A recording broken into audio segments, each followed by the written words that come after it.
Assalamualaikum warahmatullahi wabarakatuh. Halo teman-teman, kembali lagi di channel kompeten. Nah, kali ini channel kompeten akan membahas kisi-kisi soal SKB Perawat CPNS tahun 2021. Nah, terkait hal ini, kita akan membahas tentang kesehatan umum vaksinasi COVID-19 yang paling up to date. Simak terus video ini ya teman-teman, karena dalam video ini akan dipaparkan soal yang diprediksi akan keluar pada seleksi kompetensi bidang atau pada ujian SKB Perawat. Jadi, simak terus channel kompeten agar teman-teman bisa tahu ya updatean terbaru tentang kesehatan umum, vaksinasi COVID-19. Materi SKB Perawat ini merupakan soal terbaru di tahun 2021. Mengingat Indonesia masih terkena dampak pandemi, sehingga tidak ada salahnya jika teman-teman menjadikan video ini sebagai sumber bahan belajar untuk teman-teman menuju tes nantinya.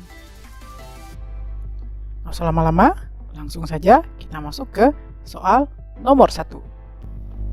Kita bahas soal nomor 1 ya teman-teman. Di bawah ini, ketentuan distribusi vaksin COVID-19 dan logistik adalah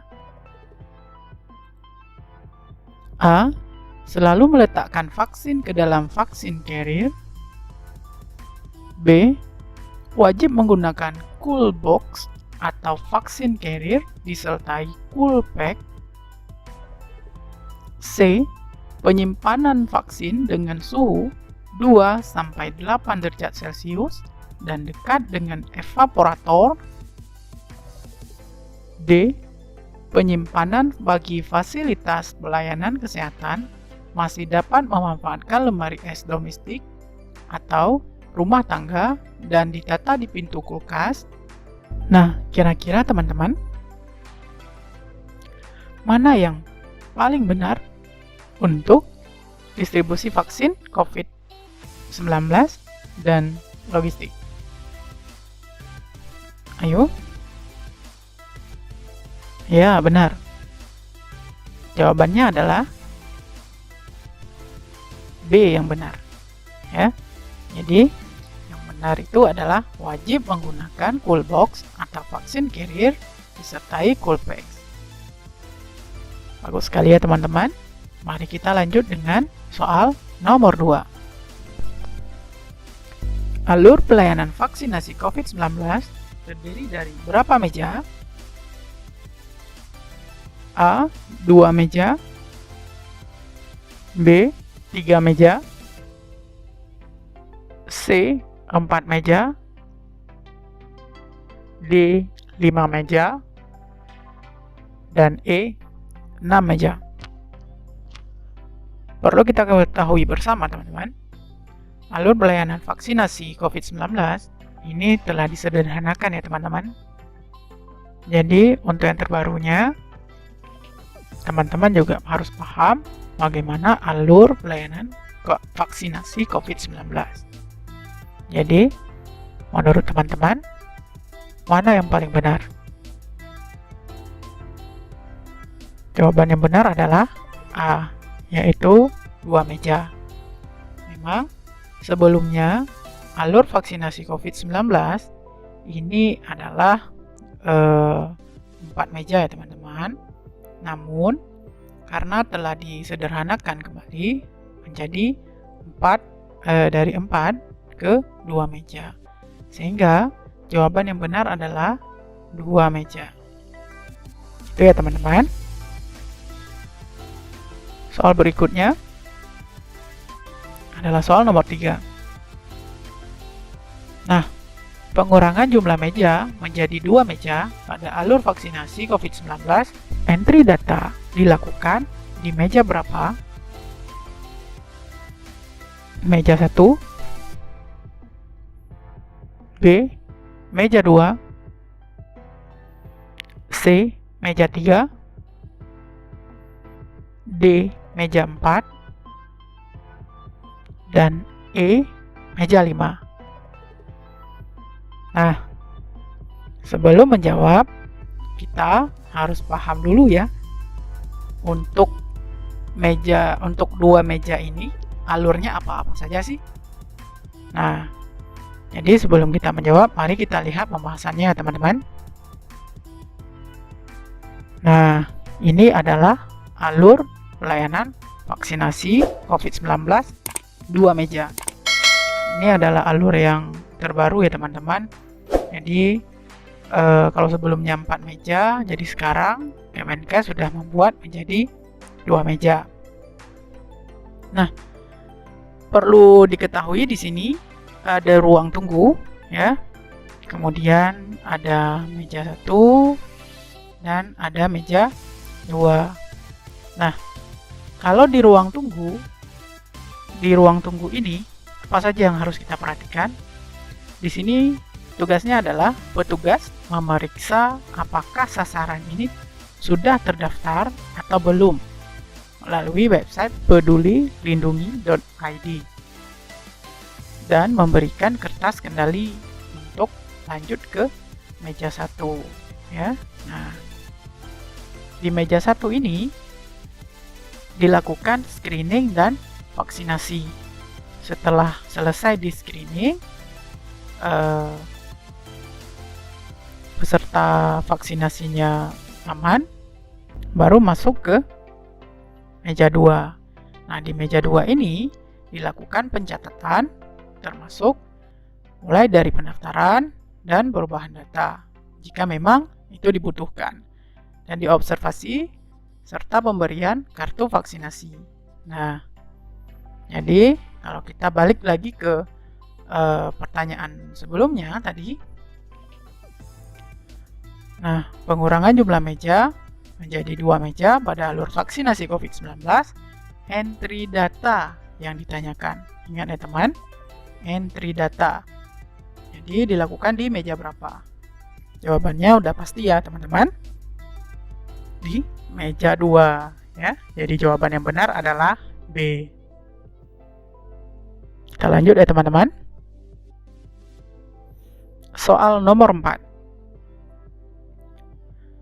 Petugas puskesmas dan fasilitas pelayanan kesehatan melakukan pencatatan jumlah, nomor batch, tanggal kadaluarsa vaksin COVID-19 yang diterima dengan menggunakan aplikasi. Nah, di sini ditanyakan adalah aplikasinya ya teman-teman. Jadi, yang pertama ada Picare, B ada Smile, C ada Peduli Lindungi, D ada Virat. Nah, kira-kira jawaban yang benar adalah, ya benar teman-teman. Jawaban yang benar adalah B, yaitu menggunakan aplikasi Smile. Kita lanjut ya. Soal nomor 5. Untuk mengantisipasi terjadinya KIPI atau KIPI serius, maka dilakukan pemantauan terhadap sasaran sebuah vaksinasi selama A. 10 menit, B. 15 menit, C. 25 menit, D. 30 menit, dan E. 35 menit. Nah, teman-teman harus tahu juga ya, KIPI itu apa. Jadi, jawaban yang benar adalah B, ya, itu pada waktu 15 menit setelah dilakukan vaksinasi ya. Jadi KIPI ini adalah kejadian ikutan pasca imunisasi. Jadi selama 15 menit setelah dilakukan vaksinasi, ini harus dipantau kejadian ikutan pasca imunisasi.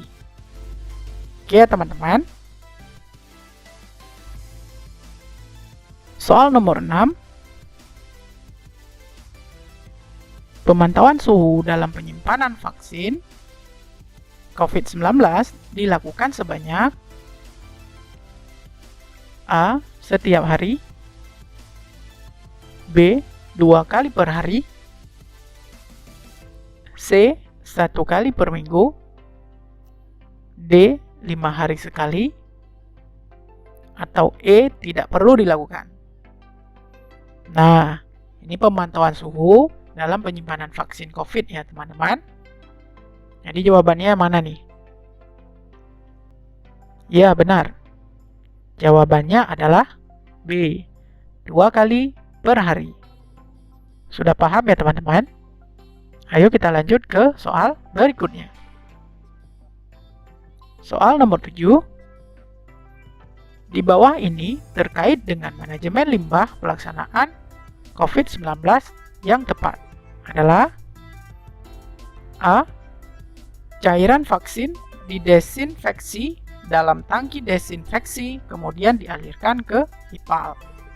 B.